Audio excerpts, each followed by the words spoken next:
Están con nosotros hoy dos invitados especiales. Desde España está el presidente del Club de los Viernes, nuestro querido amigo Ángel Fernández. El Club de los Viernes es un centro de pensamiento y atrincherado liberal. Son unos pensadores fantásticos que le hemos pedido que nos acompañe en este análisis de cómo debe ser el liderazgo en estos tiempos del coronavirus. Encantado. Bienvenido, Ángel. Encantado. Gracias. Bien hallado. Está con nosotros también nuestro queridísimo amigo de muchos años, uno de los tipos que más respeto en materia de análisis de influencia, formado básicamente bajo el esquema, en la metodología de la Universidad de Harvard, Alberto Suárez, que nos recibe en su casa en Caracas. Bienvenido, Alberto. Gran placer. Gracias a todos. Un saludo, Alberto. Bueno, un saludo a todos. Bueno, amigas y amigos, sin más, vamos a comenzar. En el webinar pasado, uno de los primeros que advirtió que había un problema grave que aceleraba el efecto del coronavirus a nivel mundial y que era la ausencia y el vacío de ciertos liderazgos, tanto en la empresa como en la gerencia pública. Lo dijo el presidente Pastrana, lo ratificó Carlos Blanco y lo hablaron el resto de los panelistas. Por eso nos pareció importante tocar este tema. Le voy a ceder la palabra en primer lugar a Ángel Fernández. Ángel Fernández, desde Madrid, le hemos pedido que nos hable sobre esto en una primera intervención. Recuerden el formato que tenemos, 7 minutos, y después vamos a poder dar otra ronda con las preguntas de ustedes. Ángel, en primer lugar, qué bueno que esté bien. Y en segundo lugar, una gran solidaridad con España y el momento tan difícil que vive. Tiene la palabra, Ángel. Muchas gracias. Todos en casa, todos nos hemos quedado en casa y nada, es un honor estar con vosotros y deseo a todos los países de habla hispana y de habla no hispana también, pues nada, que todo vaya muy bien y que la gente por favor se quede en casa porque es muy importante tomar las medidas que nos vayan diciendo, porque la verdad que la crisis es una auténtica pandemia y como vamos a ver en este programa, pues va a suponer un problema económico muy, muy, muy serio. Equivalente probablemente al de los años, a la Gran Depresión del 1929, dependiendo de lo profundo y lo largo que duren las cuarentenas y dependiendo del número de cierres de empresas que haya y de gente que se quede parada. Entonces es muy importante, desde luego, los liderazgos. Entonces yo os he mandado unas diapositivas en donde analizo lo que es el liderazgo, ¿no? En la primera de las diapositivas lo que señalo es cuáles son las características de ese liderazgo. Se necesita motivación, con fortaleza, energía, positividad. Se necesita también dirección, un rumbo marcado en la toma de decisiones. Se necesita también relaciones de calidad, en el caso de las empresas con los empleados, con los suministradores, en el caso de los países con los administrados, que son los ciudadanos, ¿no? También un nivel de compromiso en la toma de decisiones, decisiones comprometidas con esos ciudadanos o con esos empleados o con esos suministradores. Y luego también se necesita adaptación. Esos 5 puntos: motivación, dirección, relaciones de calidad, compromiso y adaptación. ¿Qué luego ocurre? Que en las situaciones de grave crisis, la adaptación se tiene que hacer de una forma muy, muy rápida. Hay que asesorarse muy, muy bien, tanto si es una empresa como si es una administración pública, elaborar un DAFO, digamos, de debilidades que hay que contrarrestar, o de amenazas que también hay que combatir, de fortalezas que tengamos que hay que reforzar y de oportunidades que hay que aprovechar, ¿no? Entonces, lo fundamental es dar soluciones rápidas y efectivas. Entonces, en función de cómo se administren esas 5 características principales del liderazgo, en una segunda diapositiva lo que he puesto es cuáles son los tipos de liderazgo. Puede haber un liderazgo positivo, que sea integrador de las personas, de las regiones, de los empleados, de los suministradores, que sea inclusivo, un liderazgo positivo, que está centrado en lo que son las instituciones hablando por patrones de comportamiento adquiridos, o sea, el respeto por la vida, la libertad, la propiedad de esas personas, por los valores morales, la integridad, la honestidad, la honradez, la verdad, y ahí es donde se ven los verdaderos líderes, los que aglutinan ese tipo de características, ¿no?, de liderazgo positivo. ¿Qué es lo que ocurre? Que también existen un liderazgo negativo, ¿no? Gente que son medradores, que son extractivos tanto en el ámbito privado como en el ámbito público, ¿no? O que son destructivos de los recursos de una empresa o de una familia o incluso de un país, ¿no?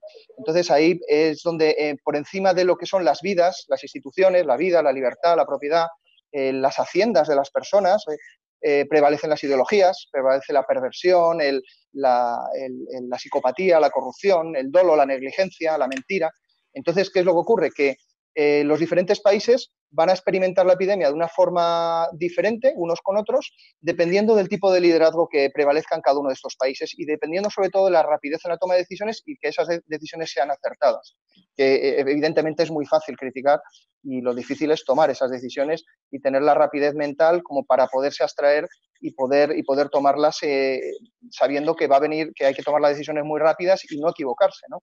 Entonces, para nosotros, desde el Club de los Viernes, los 3 fundamentos de un liderazgo positivo están centrados en la defensa de derechos individuales, pero que se pueden mirar desde el punto de vista de una empresa y también desde el punto de vista de un gobierno, que es defender la vida de tus trabajadores, de tus ciudadanos, defender la libertad de esos trabajadores y esos ciudadanos, guiándolos hacia objetivos que sean buenos y que vayan hacia el bien común y hacia el interés general o al interés de la empresa y el bien de la empresa, la propiedad de esas personas, la igualdad de trato de esas personas, ¿no? Y luego también la defensa de lo que es las interacciones entre esas personas, que es el mercado libre. Es con competitividad, con bajos impuestos y con la regulación mínima imprescindible.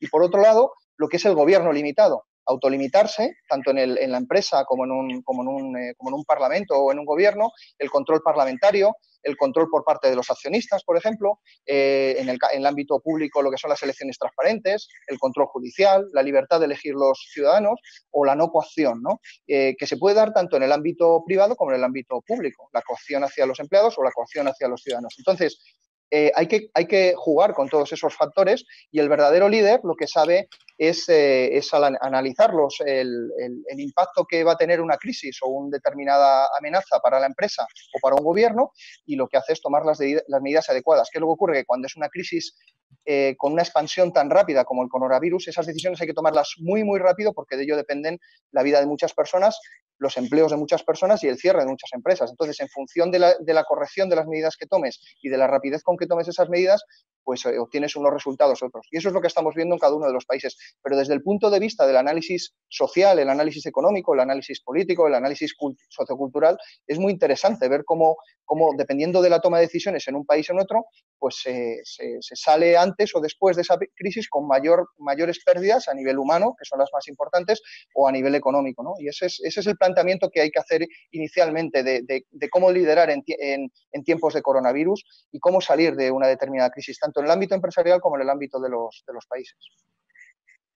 Ángel, pero una cosa que te voy a preguntar que es importante, que sale mucho aquí en la pantalla, es ¿qué ves tú hasta ahora, pongamos en los Estados Unidos, como inclinación en el liderazgo empresarial? Una inclinación como al positivo o al negativo en líneas generales. En las empresas, al analizar la crisis, lo que hace un empresario es analizar, en primer lugar, la liquidez, la tesorería, si vas a tener tesorería suficiente con las ventas de bienes y servicios que tienes o no, y luego los flujos de caja que vas a tener en el ejercicio corriente y en los ejercicios futuros. En función de eso tienes que tomar decisiones para que la empresa siga teniendo beneficios, que va a ser difícil en esta situación, o para que la empresa, como mínimo, tenga pocas pérdidas o pueda al menos mantener los costes de estructura. ¿Cuáles son los costes de estructura que tienes que gestionar? Pues son la masa salarial de tu empresa, que es muy importante, los alquileres y los suministros energéticos que tengas en la empresa, ¿no? Y luego el impacto del pago de impuestos, ¿no? Entonces, ¿qué luego ocurre? Que dependiendo habrá que gestionar también los recursos de la empresa. Lo he puesto, creo, en una diapositiva, que es la número 4, bien por el teletrabajo, para mantener la estructura de la empresa todavía operativa, aquellas empresas que lo puedan hacer por medio del teletrabajo, o bien por expedientes de regulación temporal de empleo, y ya en última ratio, si no te queda más remedio, los empresarios no es que sean mala gente, simplemente que tienen que buscar un beneficio y no pueden resistir eternamente una situación de crisis.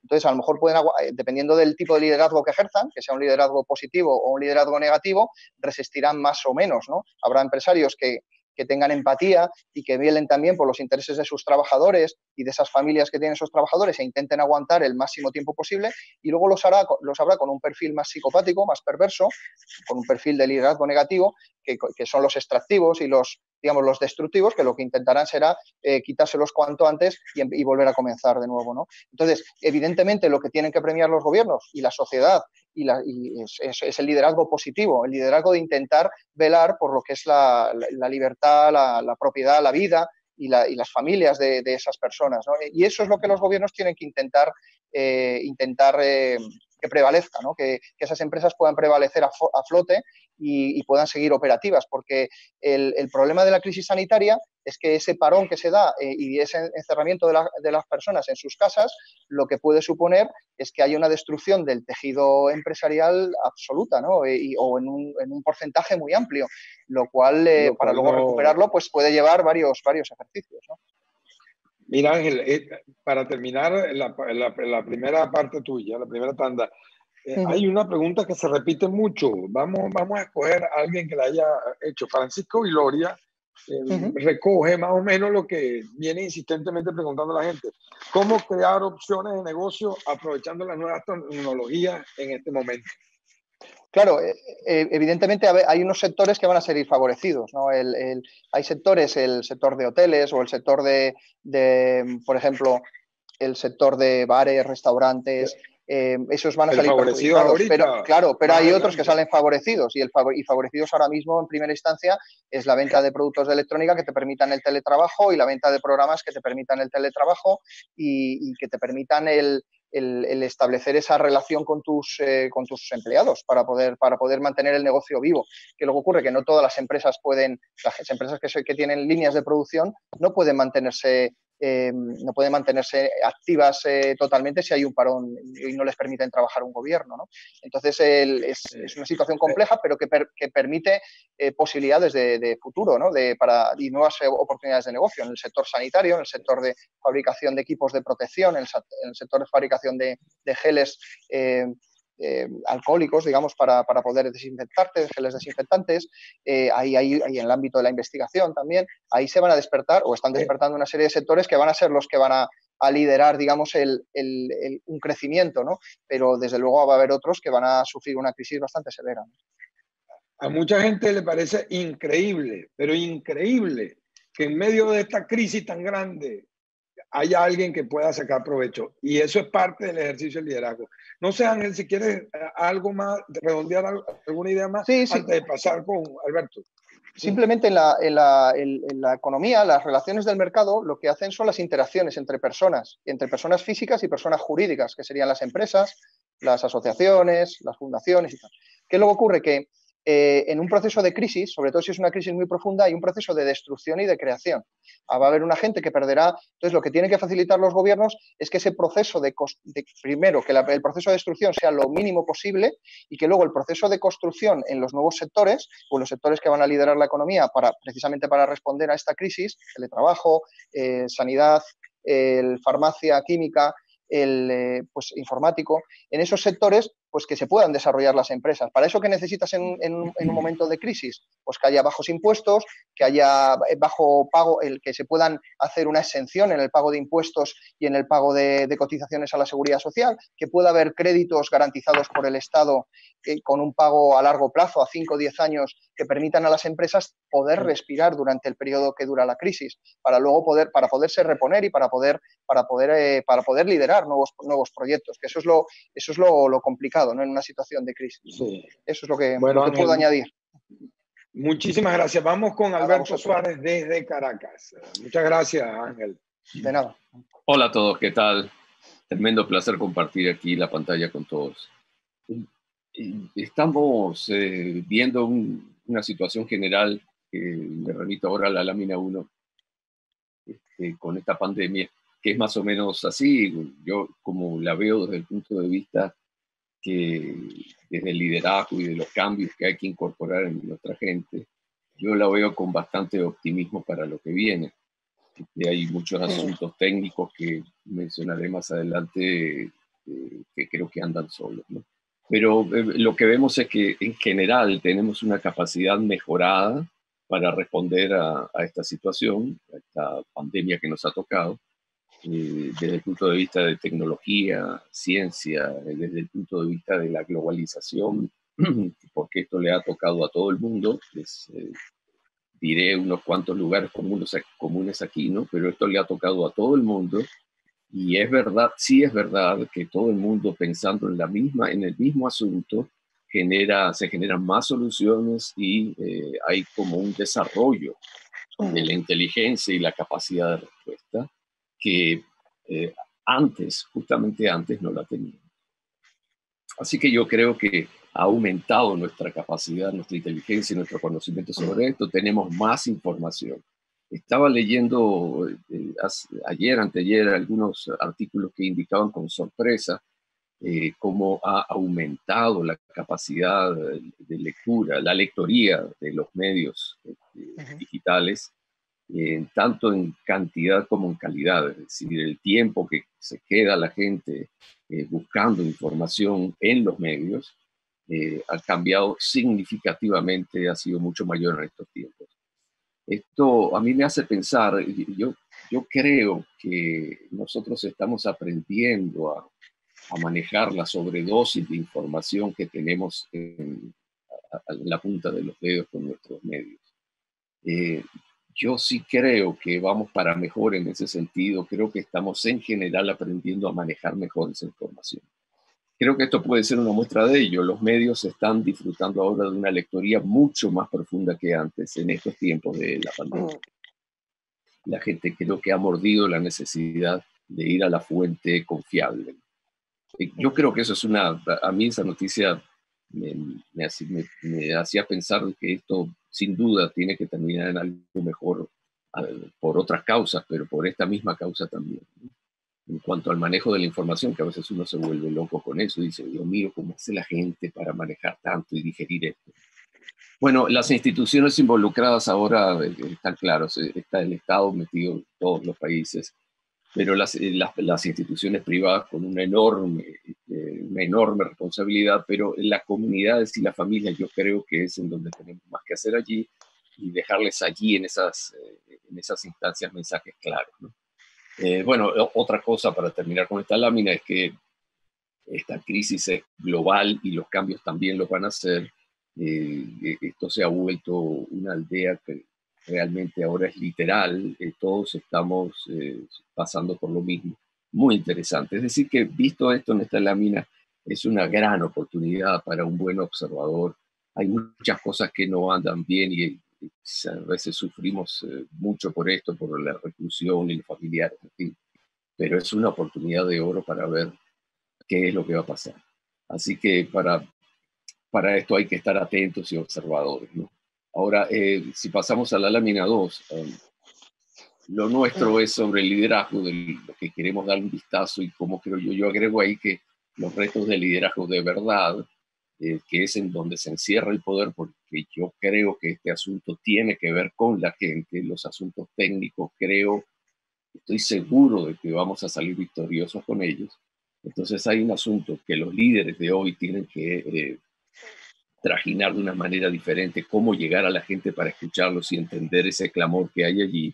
Los medios cambiaron, hay que traducir ese clamor por medios que antes no manejábamos de la misma manera en el ejercicio de liderazgo, quiero decir, para movilizar a la gente. Hay que manejar otros medios, hay que probablemente adquirir nuevas destrezas y nuevos hábitos, no solo de la gente del liderazgo, sino de las personas que están queriendo ser movilizadas. Y son aprendizajes que forzosamente tendremos que atravesar. Lo de la contención creo que es vital aquí. Yo no sé si eso lo estamos viendo con claridad en el ejercicio del liderazgo. Los niveles de angustia son maravillosos, lo he vivido en carne propia por familiares que han padecido esto. Los niveles de angustia son extraordinarios en las comunidades y en las familias. Una cosa es la cuestión de la sanidad que hay que diligenciar y gestionar, y otro asunto muy diferente es qué hacemos con ese nivel de angustia que no encuentra contención. Ese es un riesgo muy grande. Por eso digo que habría que darle dirección muy clara a la gente, mantener el foco es uno de los retos más importantes con la gente para prepararse para lo que viene. Así que se debería garantizar el aprendizaje de todos. Eso es un esfuerzo muy grande en el ejercicio de liderazgo para que se ataque el reto adaptativo en el que estamos. Es decir, que la gente luego de esto, para pasar a la próxima lámina, luego de esto debería tener una sensación de aprendizaje, de estar en un punto mejor en el que estábamos antes. Eso hay que explicárselo a la gente para que se contengan los niveles, para ayudar a contener los niveles de ajuste. El problema es de todos, queda claro. No estoy diciendo nada nuevo. El problema es de todos, pero las soluciones son de todos. Esa es una idea que hay que transmitírselo también. El ejercicio de liderazgo, hasta donde puedo alcanzar, que he visto, no está atacando muy claramente esto, que el asunto es de la gente que está en las casas haciendo cuarentena y trajinando con este dilema, ¿no? También es asunto de ellos. Creo que es un mensaje claro porque no hay salidas fáciles en lo que viene. Alberto, Se perdón espera, que te sí, interrumpa. Perdón que te interrumpa, dime, pero hay una pregunta que se repite sostenidamente. dime. Voy a escoger a uno, a Yadic Martínez. Sí, fíjate, más allá del manejo de los medios, ¿qué debe hacer el líder en la organización y en el país con respecto a lo comunicacional? Ya que estás hablando de cómo esa debilidad la ves, dime qué ideas vienen a tu cabeza, que eres un psicólogo además, que conoce bien el asunto de la psicología social, para aconsejarlo en estos casos. Yo creo que el mensaje tiene que estar, debería ser menos dirigido a las respuestas técnicas, científicas y de género de sanidad, pues, ¿no? Y también hay que incluir un mensaje directo a las personas para contener los niveles de angustia. Creo que eso allí debería incluirse un mensaje de lo que viene y de cómo vamos a estar mejor y cómo vamos a surfear esta crisis y cómo, digamos, el ejercicio de liderazgo tiene que lograr hilvanar una serie de ideas que hagan entender a la gente de que vamos a estar mejor. Contener la angustia aquí creo que es un reto principal. En la tecnología, el uso de los micrófonos, el uso de la computadora, el manejo de las plataformas como esta, esa batalla está ganada. También está ganada la batalla científica. De esto vamos a salir. El virus entró con esto con los días contados. Vamos a acabar con él. Hay otro asunto que tiene que ver con la gente que creo que tal vez se está descuidando un poco. Yo coincido con Ángel en algo que decía también, que aquí entramos posteriormente en lo que viene en un riesgo del manejo de la autoridad aquí. Es tentador empezar a manejar la autoridad desde el puro poder para hacer cambiar las cosas, y es una tentación terrible que aquí podría suceder. Creo que con más razón el ejercicio de liderazgo nos tiene que contar una narrativa de esperanza, de cambio, que sea incluyente y transmitir contención y confianza para lo que viene. Es decir, quiero recalcar que los niveles de ansiedad, que son muy altos, solo bajarían si se le cuenta a la gente una narrativa de esperanza de cómo salir bien con esto, porque en efecto ¿Has vamos a visto salir. algún líder hacerlo? No, no de los líderes públicos. No, yo creo que se han centrado mucho más en, a ver, ya va. Lo sabrá, se han centrado mucho más en el aspecto técnico y sanitario, que creo que hay que hacerlo desde luego, pero han dejado de lado este otro asunto con la gente, que es una narrativa de esperanza, digamos, en el sentido, no tengo una visión romántica del liderazgo, para nada, pero creo que es una visión de que vamos a llegar a un punto en donde vamos a estar mejor. Y ese cuento no está tan claro. Es lo que he visto yo. Para terminar con esto. Creo que el liderazgo eficiente, de tanto de lo que hemos hablado de esto, Vladimir, requiere aquí un posicionamiento de gente con coraje. Es imposible ejercer liderazgo eficiente sin coraje. Y esto que tengo allí en esta última lámina, lo de la mirada larga, bueno, en realidad es la penúltima lámina, la mirada larga. Aquí requerimos gente que tenga la mirada larga puesta en lo que viene, al tiempo que está resolviendo asuntos técnicos, desde luego. Pero la mirada larga es lo que va a envolver a la gente para mantenerse activos en lo que viene. Porque va a ser difícil. Mantener el foco es un reto grande, transmitir los objetivos claros, saber los objetivos con la gente, no solo los objetivos del teletrabajo, de los 10.000 empleos menos, del crack que va a haber en la economía. Es manejar la angustia con la gente y la contención. Quería terminar con esto. Termino. Las comunidades y las organizaciones, las familias tienen una oportunidad de lujo para tomar iniciativas aquí. Esto no es un asunto solamente de quien ejerce liderazgo.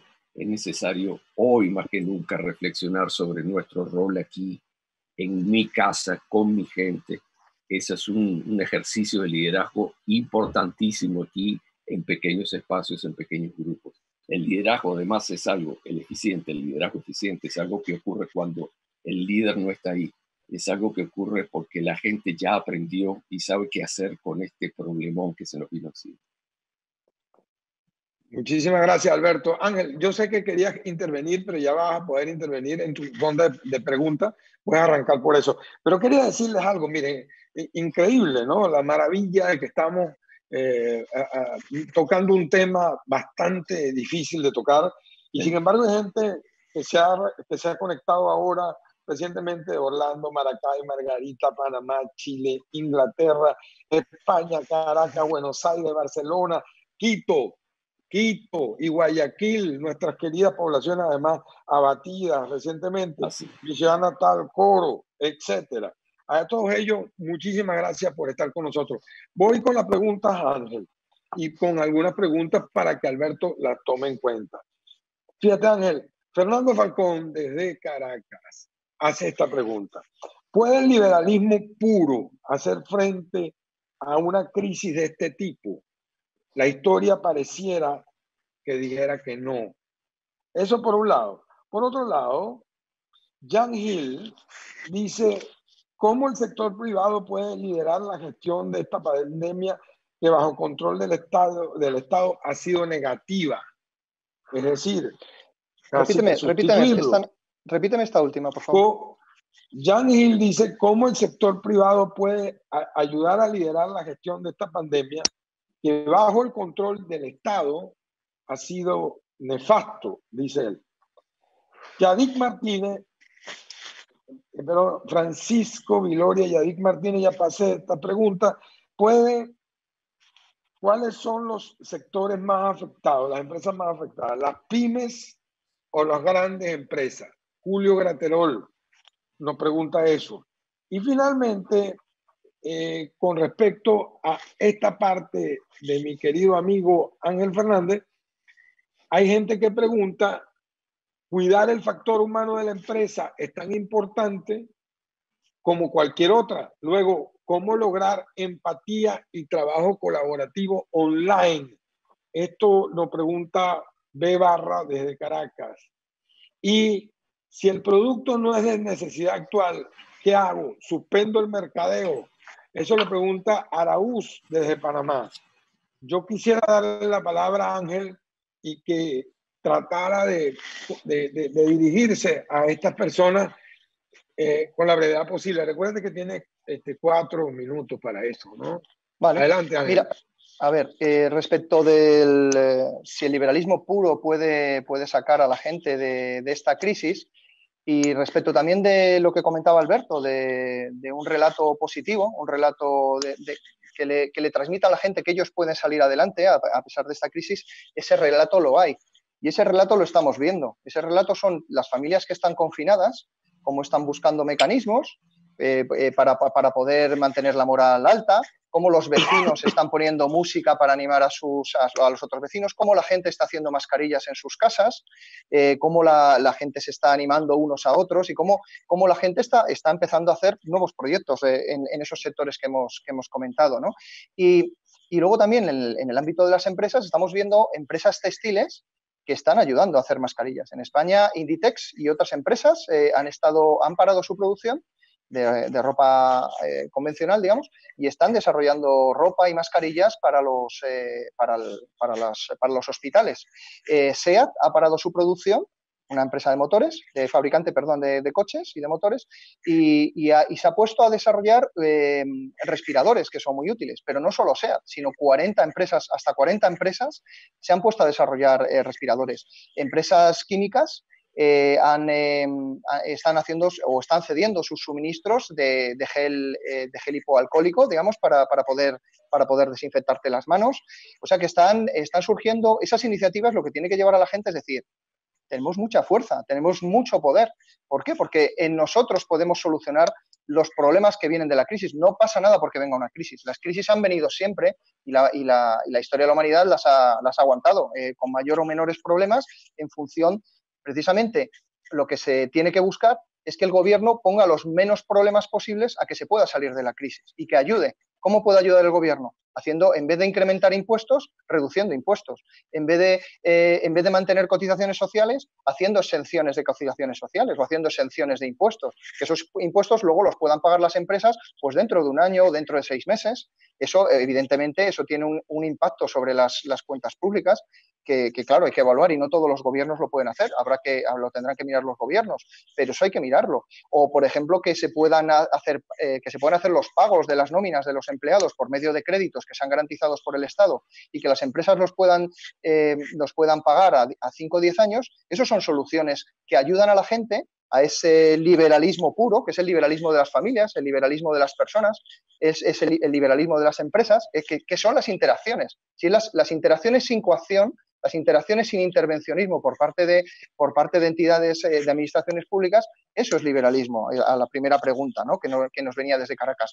Justo lo que se ha demostrado a lo largo de la historia de la humanidad es que el comunismo lo que significa es hambre, pobreza, muerte, represión y muchas cárceles. Y precisamente esta crisis, que antes lo quería comentar, tiene que ver o tiene un paralelismo muy parecido al de la Gran Depresión en Estados Unidos en el año 1929 al año 1933. Jaime Bailey, al que recomiendo que lo vea toda la gente, porque es uno de los periodistas que mejor está reflejando la realidad de la crisis en los diferentes países, él nos señalaba hace 2 días como y me parece que hoy también, Robert Samuelson en el Washington Post estaba señalando esto, que puede venir una Gran Depresión muy parecida a la del año 29-33, pero de esa depresión se salió.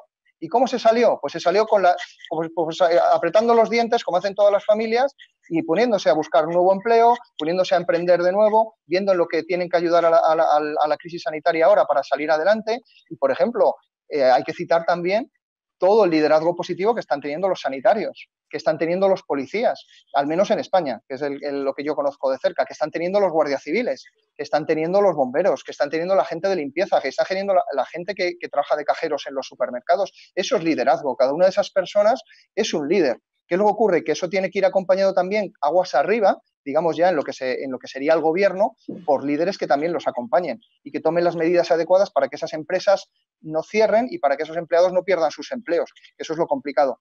De todas formas, también quería señalar una cosa. No sé si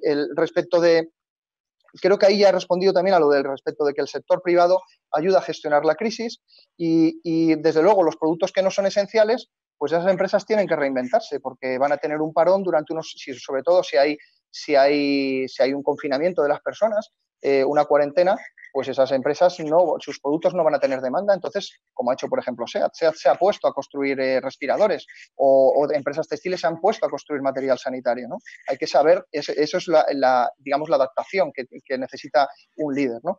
Entre los sectores más afectados, por supuesto, van a estar las pymes, porque las pymes son las que menos liquidez tienen y las que generan menor flujo de caja, en general, normalmente. Entonces, pero las grandes empresas a largo plazo también se van a ver afectadas, ¿no? Y en cuanto a cuidar el factor humano, generando empatía y trabajo colaborativo, eso va a depender de ese liderazgo positivo, que lo tenga toda la gente de la empresa. Y los que no lo tengan, pues probablemente acabarán saliendo de esas empresas. Lo que se necesita es que la gente trabaje en equipo y trabaje con positividad. Quiero hacer una llamada que es muy importante para que la gente también traten benévolamente a sus gobiernos, porque también yo reconozco, y yo mismo a veces entro en esa espiral de decir, de meterte con el gobierno que está tomando las decisiones, ¿no? Y si vemos, por ejemplo, en el año 2003 ya tuvieron SARS justo los gobiernos que están tomando las decisiones más rápidas y más adecuadas, como son Singapur, como son Taiwán y como son Hong Kong, que casualmente son naciones que se caracterizan por un gobierno muy limitado, un gobierno muy pequeñito, que han tomado las decisiones como haciendo muchos tests y haciendo un aislamiento de cada una de las personas que daban positivo en ese test y en las familias. ¿Qué es lo que ocurre? Que para eso necesitas un aprovisionamiento previo de esos tests. Y otros países, como no han tenido esa experiencia previa del año 2003, del SARS, que también surgió, bueno, ahora comentaré también otros casos, pues no han racionado a tiempo. Y ese es un problema, porque la crisis entonces se desata y tienes que hacer un confinamiento total de la población. Y ahí estoy hablando de un montón de países: Francia, Italia, España, Estados Unidos, el propio Estados Unidos. También hay una enorme responsabilidad por parte de China, que no estuvo dando los datos de muertes. Los datos de muertes y de fallecimientos que ha habido en China son falsos, no son 3.000 y pico personas, en los que ha habido entre 2 y, me parece que hasta 21 millones de teléfonos móviles que se han dado de baja en China. Y los datos de los crematorios, 21 millones, y los datos de los crematorios son de 3.000, 4.000 personas al día cremándose en tanatorios, con lo cual eso ha estado mintiendo. Entonces hay una enorme responsabilidad de ese gobierno de no haber estado proporcionando la información. Pero quería señalar dos crisis más. La crisis del 2012 es lo que ha hecho, que se dio en Arabia Saudí, en los países de Oriente Medio, es lo que ha hecho que Corea del Sur también esté reaccionando a tiempo. Han invertido mucho su gobierno desde el año 2012 hasta la fecha en empresas para el desarrollo de las pruebas de test PCR. Entonces eso permite que estén realizando los test a todo el mundo en los aeropuertos, y a la gente la confinan y no tengan que hacer un confinamiento total de la población. Y luego, por ejemplo, en el año 2015 es cuando empezó a invertir el gobierno de Corea en estas pruebas de kits de prueba de PCR, que son muy caros, pero estaba ya aprovisionado de todo el material profiláctico para defenderse de los virus, el material de protección y de los test de prueba. Esos países ya tenían una experiencia previa. ¿Qué es lo que ocurre? Que el resto de países, como no sufrieron la crisis de una forma tan fuerte, pues no la han sabido ver y no han sabido aprender de cómo estaban y reaccionar rápido de cómo lo estaban haciendo en otros países, porque si se hubiese reaccionado rápido en muchos países se estaría evitando el confinamiento. Lo que quiero decir es que hay que ser positivos desde el punto de vista del liderazgo personal de las familias, los vecinos, las personas, y también ser un poco benévolos con los gobiernos, porque lo hacen lo mejor que pueden, algunos con cierto retraso, pero luego lo primero es salvar esta crisis y que se ponga bien y que fallezca el menor número posible de personas, y después o en paralelo, hay que reactivar la economía y ya se verá cuáles son las responsabilidades de cada liderazgo en cada país, en cada empresa y en cada familia. Ángel, se repiten dos preguntas rapidito para, por favor, a ver si, antes de pasar a Alberto, ¿te imaginas una evaluación de desempeño en medio del teletrabajo? Eso lo pregunta Estrada desde Panamá. Y algo fundamental que es que recuerdes que Carlos González, que el confinamiento en Europa se puede dar mejor que en América Latina, porque Europa tiene muchísima mejor calidad de vida. Luego te refieren a más ese dato Carlos González. A ver, Ángel, rapidito. Efectivamente, el confinamiento y el trabajo, debido al confinamiento, lo que requiere es que haya unos objetivos marcados por el gestor, por el gerente de la empresa. Y en base a esos objetivos o esos trabajos que tiene que realizar cada persona, que haya una evaluación. Y tiene que mantener una evaluación, supongo que diaria y semanal, ¿no? Para que no se te vaya de las manos el control de la empresa. Y también hay mecanismos como meter una clave en el ordenador o control de presencia si está trabajando una persona en el ordenador o no. Y luego, con respecto a que Europa lo pueda pasar mejor que otros países, Europa tiene mucho en lo material, pero a lo mejor tiene menos en lo espiritual. Quiero decir, hay muchas familias en Sudamérica, en Centroamérica y en África, por ejemplo, que en lo espiritual tienen mucho más que el materialismo dialéctico y el materialismo que está llevándose en Europa, ¿no? Entonces las familias pues pueden sentarse juntas perfectamente a rezar, o pueden sentarse juntas a jugar o hacer actividades, que eso es en lo que son expertos las personas de habla hispana, en la interacción entre personas, en el amor entre personas, y eso también es liderazgo, el darse amor, el darse positividad, el darse ayuda entre personas, eso es algo en lo que los países de habla española, pues, y de habla portuguesa también, tampoco los voy a dejar fuera, Gracias. somos especialistas. Luego ese liderazgo va a ser muy importante y espero que la gente lo desarrolle. Ángel. Nada. Gracias. Después volvemos a ti un momento. Alberto, mira, se repite mucho esta pregunta. Fíjate, esta pregunta es excelente para un psicólogo de experiencia como tú. ¿Cómo liderar si uno está roto por dentro? Es Redutari, desde Panamá. Perro Mano, también desde Panamá, pregunta: ¿cómo liderar a tus líderes cuando son miopes y no quieren ser liderados? Caterán pregunta desde Chile: ¿cómo legitimar decisiones autoritarias dentro del liderazgo? J. Díaz de Panamá pregunta: ¿cómo convencer a la gente de quedarse en casa? Y Amorian desde Venezuela pregunta: ¿cómo lograr empatía sin caer en la demagogia? Cerraría con una pregunta: ¿qué consecuencias inmediatas crees que se va a causar donde se ha ejercido mal el liderazgo frente a la pandemia? Esa la envía a Sauce desde Francia. Muy bien, entonces, dime. Ajá. Ajá, Adelante, bueno. no, adelante. Sí, creo que con esta última pregunta que vino del amigo de Francia, ¿me la podrías repetir para tomar nota de ella? Sí, dice que las consecuencias inmediatas en aquellos países y organizaciones donde se ha ejercido mal el liderazgo. Sí. Bueno, comenzando por ahí, a ver si retomamos esos comentarios. Geniales esas preguntas. Muy agradecidos las preguntas de Ángel y las nuestras, ¿no? Tener una buena pregunta es muy importante, mucho más ahora.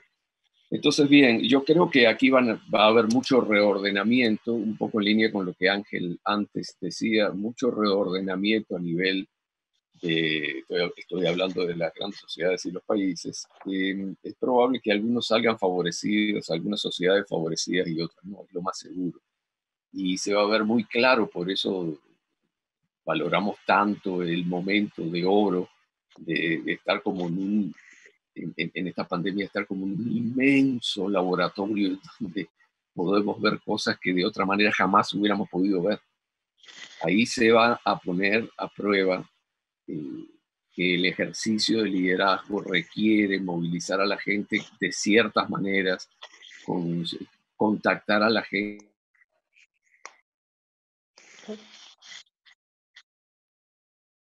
Y ¿Se ha ido es la muy señal? fácil. A ver, al ser Perdón, así, es ¿me que... oyen? Sí, ¿Sí? sí. Ajá, Ahora sí. sí. Al ser así, Sí.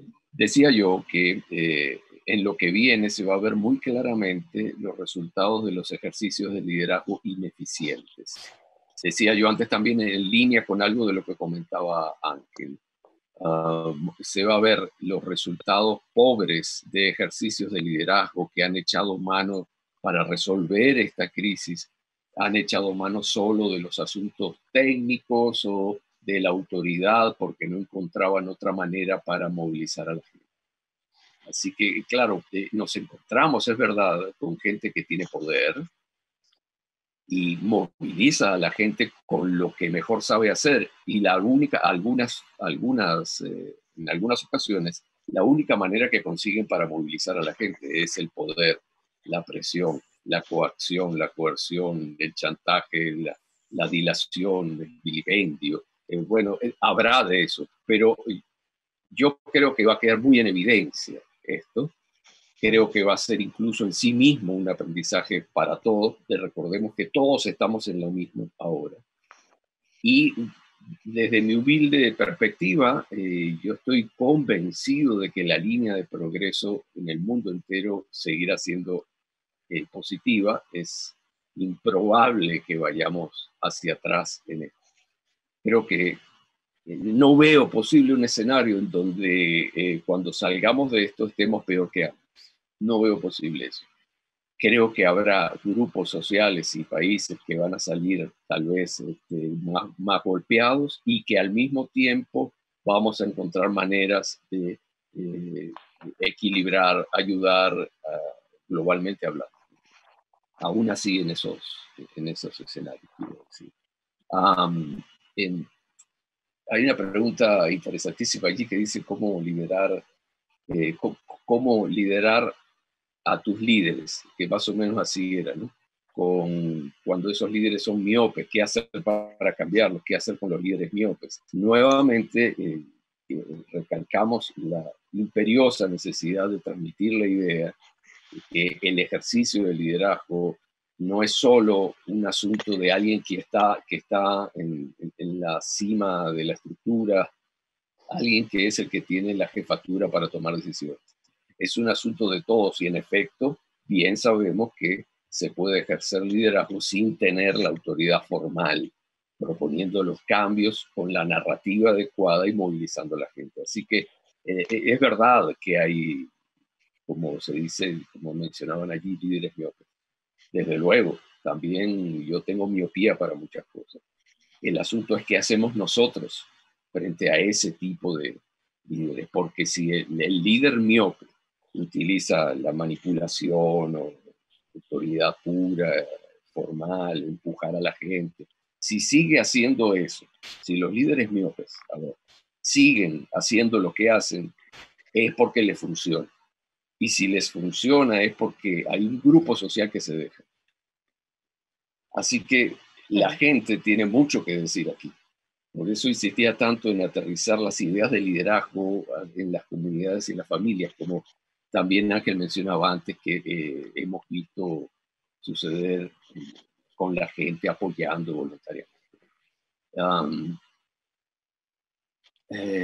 ¿Cómo liderar cuando estás roto por dentro? Cuando nosotros, ¿cómo liderar cuando el que ejerce el liderazgo está roto por dentro o la gente está rota?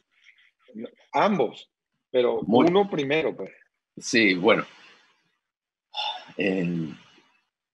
Voy a ser reiterativo con esto. Desde luego que la gente está rota. Lo he vivido en primera persona por cuestiones familiares que han sufrido esto. La gente se queda con un nivel de incertidumbre muy difícil de manejar y es probablemente la ruptura por dentro a la que hace referencia nuestro amigo aquí.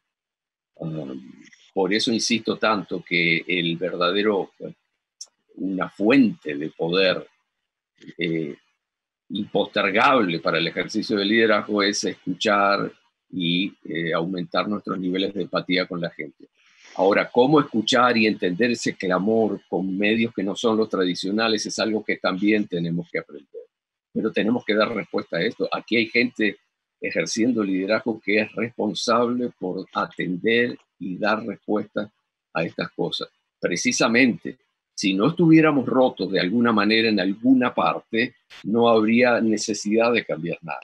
O sea, de hecho, creo que es la ocasión del liderazgo. Si no estuviéramos rotos de alguna manera, no sé si habría que cambiar algo. Esto no tiene salida fácil. Aquí estamos en un proceso de cambio. Y la verdad verdadera es que todos aquí preferiríamos estar más tranquilos, con menos exabruptos y más a menudo en nuestra zona de confort. Así que sí, yo creo que es una ruptura salirse de la zona de confort. Eso hay que contarlo bien. No tiene salida fácil. Había otras. Para terminar, la otra. De cómo lograr empatía sin caer en la demagogia. Sí, buena esa que cuando lo oí. Esa de Amorián, de Venezuela. Gracias, Amorián. Bueno, la empatía es lo que no tiene muchas vueltas allí. Creo que cualquier persona que demuestra empatía, abriendo un paréntesis aquí breve, creo que todos preferiríamos andar con gente empática. La gente empática nos imanta, nos vemos imantados hacia ellos, es algo que nos gusta mucho. Me encantaría yo tener más empatía para movilizar más y mejor a la gente. La empatía es lo que es, la demagogia es otra cosa. No veo posible que si hay una empatía bien entendida de esto, pase a ser demagógico. La empatía es entender a la gente, es hacerle saber a la gente que entiendo lo que está sucediendo allí, esa ruptura, la entiendo, la comprendo. Ahora, lo que sucede más allá de eso sí que puede ser demagogia, pero la empatía es lo que es, se circunscribe a andar contigo, a entender, aunque piense diferente, entiendo lo que se siente allí donde tú estás. Eso es lo que es empatía, no es más que eso. La demagogia es una cosa que se mezcla ya con la función política y con la confusión que existe entre ser popular y el populismo. Es otra cosa. Yo creo que no están en el mismo continuo. La empatía es lo que es una capacidad superior para interactuar efectivamente con los demás. Ojalá todos tuviéramos un poco más de eso. Bueno, Alberto, no sé si quieras agregar algo más. Al final te voy a dar el chance de cerrar. Dale, sí, Pero sí, bueno, miren, señores, yo quisiera rápidamente algunas preguntas que he tratado de escoger para hacer una contribución muy sencilla. Espero tardarme lo menos posible. Fíjense, a Morián, complementando lo que decía Alberto, déjeme decirle que una de las reglas en el liderazgo frente a una crisis es el de decir la verdad. La verdad, aunque no sea empática, pero la verdad normalmente al final es reconocida como que el liderazgo, al acogerse a la verdad, logra, logra interpretar el miedo de la gente, porque en la crisis todo trata sobre el miedo o todo remite al enorme miedo de la incertidumbre. A Nicolasa Caraballo le digo que los organismos, los países ricos y los organismos multilaterales van a tener que meterle una amplia mano a los países pobres, sí, entre otras cosas porque la crisis no la originaron países pobres, la originaron precisamente países ricos. Y las multilaterales, el sistema multilateral tiene que ser revisado. ¿Por qué? Porque ha tardado mucho en responder y porque fundamentalmente hoy casi que al mundo le suena más útil una alianza para invertir, como se hizo en la época del Plan Marshall, antes que una cosa como la ONU o la OEA. A Kika Planchar le digo yo que los sectores prioritarios para salir de toda crisis son aquellos que generan empleo.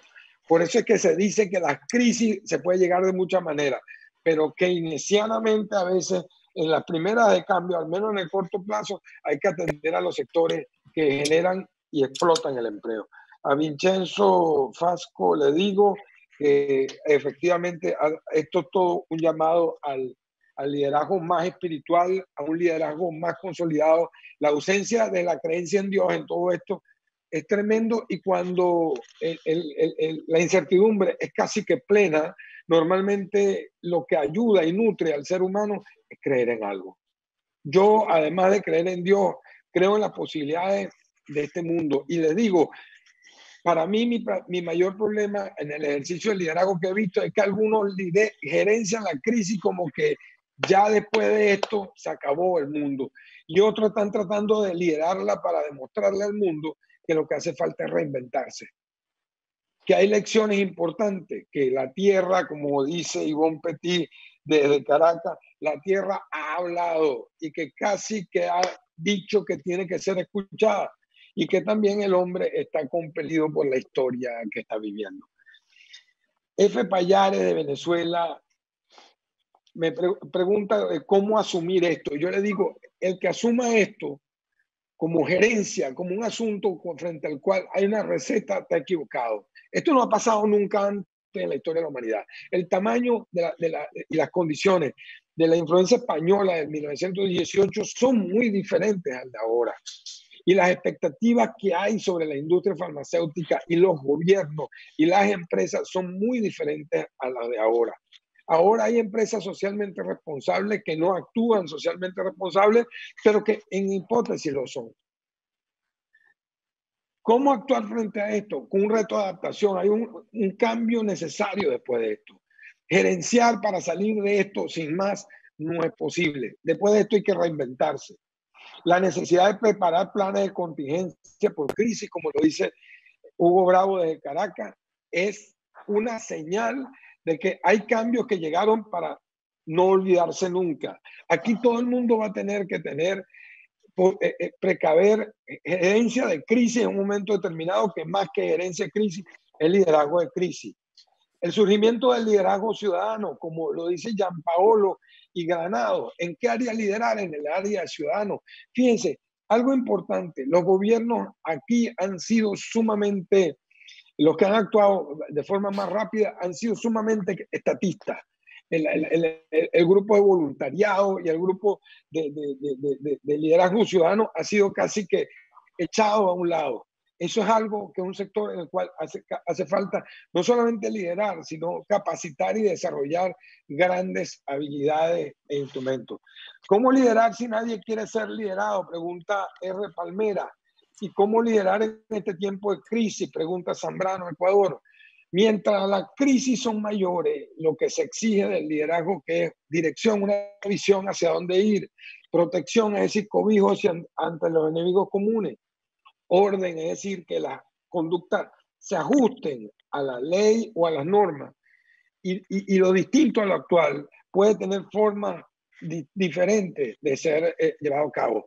En países que respondieron tempranamente, como los países del sudeste asiático, y con esto respondo una pregunta de R. Rodríguez de Perú, esos países pudieron actuar de una forma más o menos gerencial, entre otras cosas porque habían vivido esto antes, esta amenaza la habían tenido cerca, tenían protocolos ya desarrollados y porque además tenían la información a tiempo. Pero en los países que se han visto abrumados por esta especie de neblina terrible que se cierne sobre nuestros países, algunos han reaccionado muy bien desde el principio o han intentado hacerlo generando liderazgo y por lo tanto liderazgo duro, del más vertical, del que hace, el que es necesario ejercer cuando la situación está en plena emergencia.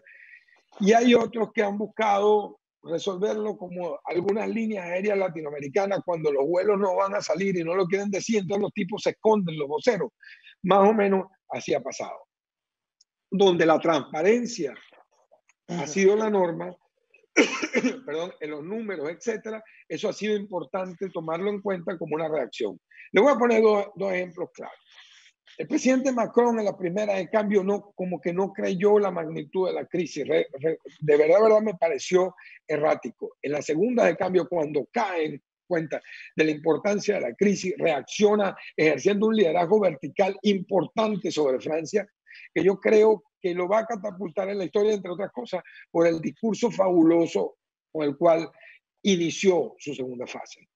Mientras que Trump, por ejemplo, al principio no creía, cuando por fin cree y está recibiendo tardíamente la información, realmente responde comunicándose con la gente, ejerciendo un liderazgo vertical, tratando de sacar lo mejor de todo su sistema, no rodeándose de militares como lo hicieron en Venezuela, sino rodeándose de lo mejor para generar confianza de que se estaba trabajando en el curso de acción correcto. Y lamentablemente en los últimos momentos, en los últimos días, he visto al presidente Trump más dubitativo, algo así como que le hubiera fallado la vacuna que en principio pensó que podía tener antes, etcétera, etcétera.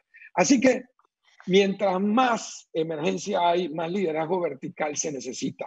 Mientras menos emergencia hay, más gerencia se necesita. La gerencia es trabajo técnico, de frente a lo cual hay una receta. El liderazgo no hay receta, hay que crearlo. Esto de tener confinamiento, pero si la gente no sale a trabajar, no come, es otra pregunta importante, que es como generar ingresos sin poder trabajar, hace que tengamos que crear algo diferente. El presidente, por cierto, Trump ha avisado que apenas pueda va a hacer que la economía salga bajo ciertas condiciones. Todos los países de América Latina están sufriendo esto y tenemos que buscar una manera creativa e innovadora para hacer que la gente pueda salir a la calle en un momento determinado, porque no puede escoger entre morir de mengua y de hambre o morir por la enfermedad. Eso es la mayor tragedia de esto y el mayor conflicto. La diferencia entre lo que hay que hacer y lo que se debe y lo que se ha hecho, creo que la ejemplificamos claramente en casos diferentes y hay que reinventarse. Esta crisis crea grandes oportunidades, hay que reinventarse. Conozco casos de gente que le va hoy mejor que antes. Ya voy a darte la palabra, ya te voy a dar la palabra, Ángel. Y además hay que prepararse para la recesión económica.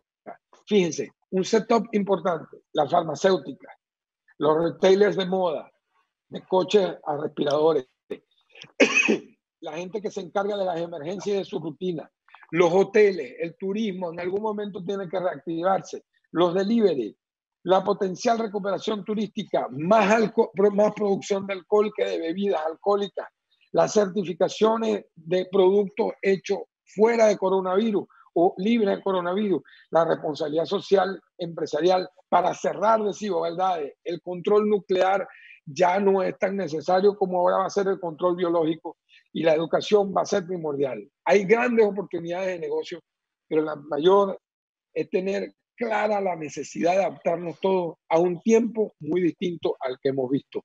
Vamos a cerrar. Ángel, tienes un minuto para cerrar. Alberto, un minuto y enseguida despediremos esta conexión. Respecto del proceso del cambio, creo que hay que diferenciar mucho entre liderazgo micro, o sea, el liderazgo de familias, el liderazgo de empresas, el liderazgo de personas y el liderazgo macro, ¿vale? Está claro que en la crisis hay que resistir y hay que tener una motivación. ¿Con qué? Con hábitos, con tareas, con juegos, pero también la gente que sea creyente con oración. Y eso es lo que te va a mover, esa ausencia de no tener Dios o tener otros dioses, como puede ser el consumismo, o el comunismo, o el fascismo, o el nazismo, u otras cosas. Eso lo que te permite es quedarte vacío en una época de crisis. Entonces la gente tiene que crearse hábitos, tareas, juegos, oración y ver cómo pueden, o otras cosas, y ver cómo pueden contribuir a la sociedad y ayudar a otros. Eso sería el liderazgo micro. Está claro que hay que reinventarse. Habrá muchas empresas que tengan que reinventarse y muchas familias que tengan que buscarse los cuartos, digamos, buscarse los dineros en otros sitios y habrá que reinventarse, pero la humanidad ha salido de un montón de crisis a lo largo de la historia de la humanidad. Hay que diferenciar mucho entre lo que es el liderazgo micro y el macro. No es lo mismo reinventarse a nivel de familias y a nivel de empresas que muchísimo cuidado en todos los países con la reinvención a nivel de régimen político, a nivel de marco institucional. Si el marco institucional de un país, como en Francia, como Alemania, como España, como Portugal, como Italia, como Estados Unidos, está funcionando, ahí no hay que reinventarse. Quiero decir, lo que hay que utilizar son los resortes que te da ese marco institucional para poder seguir operando y generando riqueza, que es lo que tienen esos países, ¿vale? Al menos riqueza en lo material, ¿vale? Otra cosa es lo que hablamos en el tema espiritual. Pero mucho cuidado con eso, porque va a haber gobiernos que van a intentar hacer una involución del marco institucional hacia regímenes dictatoriales. Eso es lo que hay que tener mucho cuidado con ello, ¿vale? Una cosa es el liderazgo micro de las empresas y las personas, que tienen que tener la moral alta y ser positivos e intentar hacer cursos para volverse a formar en otros sectores, en los sectores que van a tener más demanda, que por ejemplo los he resumido en la diapositiva 7. Mientras va a haber sectores perjudicados como el turismo, hoteles, restaurantes, bares, cruceros, comercios, servicios profesionales, por ejemplo, muchos autónomos, aviación, industria, construcción e inmobiliario, pero va a haber otros sectores que se van a ver beneficiados. ¿Cuáles? Hospitales, investigación sanitaria, farmacéutico, químico, servicios a domicilio, informática con teletrabajo, redes sociales, webs, con periodismo online, audiovisual, con el entretenimiento. Pues la gente lo que tiene que aprovechar es este confinamiento para irse preparando para esos otros sectores. Hay que reinventarse, pero a nivel micro. No es lo mismo reinventarse a nivel micro que dejar hacer a muchos políticos para que te cambien el nivel macro y te hagan una revolución y te destrocen el país y te lo lleven. Lo voy a decir, aunque hay mucha gente que viene o que se han conectado desde Venezuela, pero precisamente porque se conectan desde ahí lo voy a decir.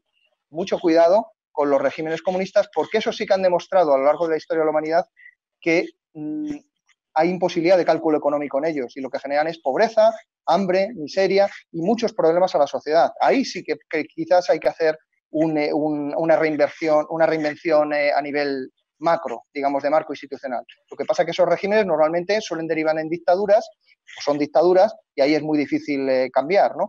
Pero desde luego, mucho cuidado en las democracias parlamentarias con intentar reinventar nada, porque en la crisis del año 29 al año 33, en la Gran Depresión, se hizo eso en varios países, como ya he mencionado antes, en Italia, en Alemania, y ya después de la Primera Guerra Mundial había ocurrido en la URSS, y esos países al final llevaron a una guerra. Entonces, mucho cuidado en estos momentos de crisis, mantengamos la calma, no nos dejemos llevar por populismos ni por histerias, mantengámonos en nuestra casa con nuestro confinamiento, nuestras mascarillas, que son muy importantes, aunque digan que no lo son alguna gente, nuestros geles, nuestra desinfección, y sobre todo con las personas mayores, que son los más afectados por la crisis. No visitarles o dejarles las bolsas a la puerta de casa y bien desinfectadas, porque esas personas tienen un ratio de muertes, un porcentaje de muertes del 20%, mientras que los jóvenes lo tienen por debajo del 1%. A partir de los 65, 60, 65 años empieza a aumentar ese ratio. Entonces, habrá gobiernos que hayan actuado rápido y tendrán menos casos, y otros que hayan actuado después y tendrán más casos, pero la gente lo que hay que hacer hay que aprovechar estos momentos para reinventarse, hacer cursos, vivir con la familia, si había relaciones malas, intentar orar o rezar o yo qué sé, o jugar, o intentar esas relaciones, volverlas, tener esa empatía que estamos mirando, esa motivación en volver a unir tu familia en torno, aprovechar esta crisis en positivo para sacar de ahí una familia más unida, una empresa reestructurada y también más unida, y países más unidos. Eso es lo que hay que sacar de positivo en las crisis. Un liderazgo positivo, tanto los niveles más pequeños como los niveles más grandes. Muchísimas gracias, Ángel. A ver, Alberto. Creo firmemente en el voluntarismo de la gente, de todos nosotros, y creo que de aquí va a salir más claramente, cada quien a su nivel, algunas cosas resueltas que van a permitir a los individuos y a las comunidades mejorar en algún aspecto. El ejemplo que decíamos antes de Corea, por ejemplo, del sudeste asiático, es como ver hacia el futuro. ¿Me explico? Es como que ahora, si volviera a suceder, estaríamos más parecidos a lo que resolvieron allá en Corea del Sur, por ejemplo, por decir público. Es decir, que no tengo la menor duda de que algunos muy buenos aprendizajes en los grandes números van a quedar a nivel global, y esto aumentará nuestra sensación de progreso. Creo que vamos a ganar en sensibilidades que antes no teníamos. Creo que vamos a resguardar, vamos a encontrar mecanismos para que sociedades que salgan mal paradas aquí, para los que están más desposeídos, para los que no encuentran soluciones tan rápidamente porque no pueden, creo que vamos a encontrar alguna solución para allí, para ese tipo de asuntos a nivel global. Así que lo que decía antes de las soluciones estatistas de Vladimir, estoy muy de acuerdo con eso. Creo que ese no es el camino solamente, creo que hace falta una narrativa de esperanza, y ese es un Dios importante, es algo en donde hay que aferrarse con fuerte, pero hay que contarlo bien. Aspiraría que el ejercicio del liderazgo incluyera de manera eficiente estas historias para enganchar a la gente. Agradezco enormemente las buenas preguntas y la oportunidad de compartir de un tema tan complicado, ¿verdad? Como el ejercicio del liderazgo, en donde tanto se ha hablado, tan complicado. Todo el mundo quiere ejercer liderazgo, todo el mundo quiere ser bien liderado, pero la responsabilidad está muchas veces en nosotros. Estamos saliendo de nuestra zona de confort y hay que manejarlo con cuidado. Creo que vienen tiempos mejores. Qué bueno. Yo tengo una gran fe en la humanidad. Coincido con Ángel en que estos momentos de liderazgo vertical y duro son temporales. Cuidado con engañarnos con experiencias de este tipo permanente. Y creo que su advertencia además es muy sabia. Coincido con Alberto en que esto puede ser el renacimiento de una historia, el renacimiento del mundo, y además un paso adelante en el liderazgo ambientalista. Pero además quiero decirles algo. Osvaldo Ávila me pregunta si creo que, al igual que ocurrió después de la Segunda Guerra Mundial, surgirá un nuevo orden mundial. No tengo duda alguna. Creo que surgirán nuevas prácticas, nuevos entendimientos y nuevo orden mundial. ¿Cómo lideramos dentro de educación en tiempos del virus? Pregunta Mercy Azoves. Y yo le digo, estamos haciendo un ejemplo, reinventando la manera de cómo llegarle a la gente y cómo tratar de generar reflexiones que aseguren que esto no vuelva a pasar nunca más. Y Rosimar Valdivieso pregunta de cómo se tendrá que cambiar la manera, cómo se hacen los negocios, e incluso con los países comunistas. Creo que hay que revisarla porque la opacidad de la información es tremenda. Amigas y amigos, hemos recibido una felicitación que en lo particular a todos los que estamos trabajando en esto que somos 13 personas en distintas casas y en distintas plataformas y en distintos continentes. Nos enorgullece tremendamente, que es la felicitación de Se Nos Ayuda. Muchas gracias. Qué bueno que les ha parecido una gran iniciativa. Y cierro esta conexión diciéndole a los ambientalistas, particularmente a mi hija Ivonne, que es una ambientalista consumada, que sí, que todos estamos conscientes de que el mundo ha hablado, que la tierra nos reclama y que después de esto nada será igual. La próxima semana vamos a tener 2 temas fabulosos. Uno, me quiero reinventar, pero ¿cómo? ¿No? Entonces vamos a tratar de buscar un framework, un sistema por el cual la gente pueda reinventarse de una forma eficiente. Y 2, aquí sí es solamente, pues, o está muy focalizado el tema. El tema es si Venezuela después del coronavirus y el chavismo tiene salvación económica y en cuánto tiempo. Amigas y amigos, les quiero decir a Ángel Fernández, gracias Ángel. Gracias de Madrid a ti, al Club de los Viernes, que además eres un combatiente en la lucha por la libertad. Y gracias, Alberto, que eres no solamente un excelente catedrático, sino además uno de los mejores profesores que he visto en mi vida. Muchísimas gracias a todo el personal técnico que nos acompañó. ¡Qué maravilla! Hoy salió todo perfecto. Mil gracias y nos vemos próximamente.